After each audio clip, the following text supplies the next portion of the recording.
Hi everybody, it's Sarah from Homes for Harrogate. Are you considering buying a property to let out? If so, I strongly advise that you don't until you've watched this little handy guide on things to consider first. So number one, most importantly, I think would probably be finance. Have you had the correct mortgage advice? Do you need a buy-to-let mortgage? Have you been to see a regulated advisory? Have you got a slush fund set aside? What if the property needs maintenance or repair? What if you have a void gap in between tenancies? Can you fund your own lifestyle and your own mortgage as well as those on your investment property without having a slush fund set aside? You will also need landlord insurance, so also factor that into your budget.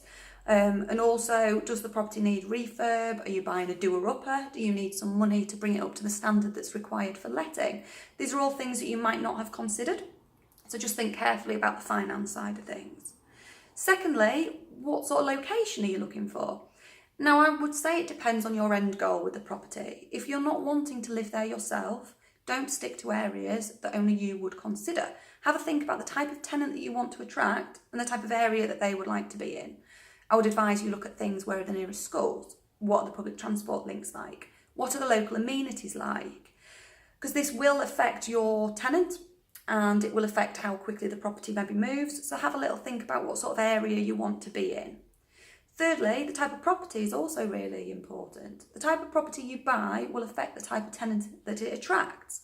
So if you want to attract students, you want to be buying a flat or a house share near to a university with good public transport links. If you want to attract families, you need to be buying a detached home with a garden or a semi-detached with parking close to local schools.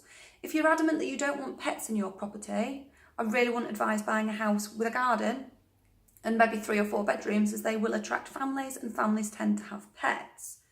This also leads me on to the last one, which is, do you want a managed or a let-only tenancy?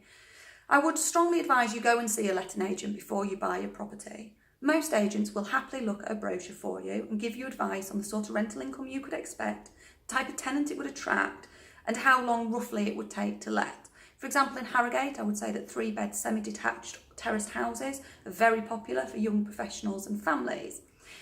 With regard to managed or let only, are you up to date on all the current legislation? Do you live locally? Have you got a list of contractors locally who can do jobs for you?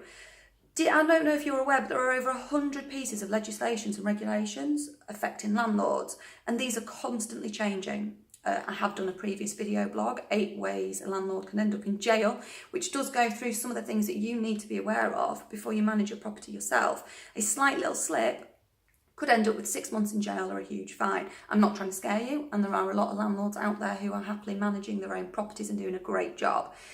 But I would also always go see a local letting agent before you buy the property, and they can tell you the likelihood of void gaps, tenants, whether it's a good location, a good buy. I would never advise buying something before you've sought that advice. Thank you for watching.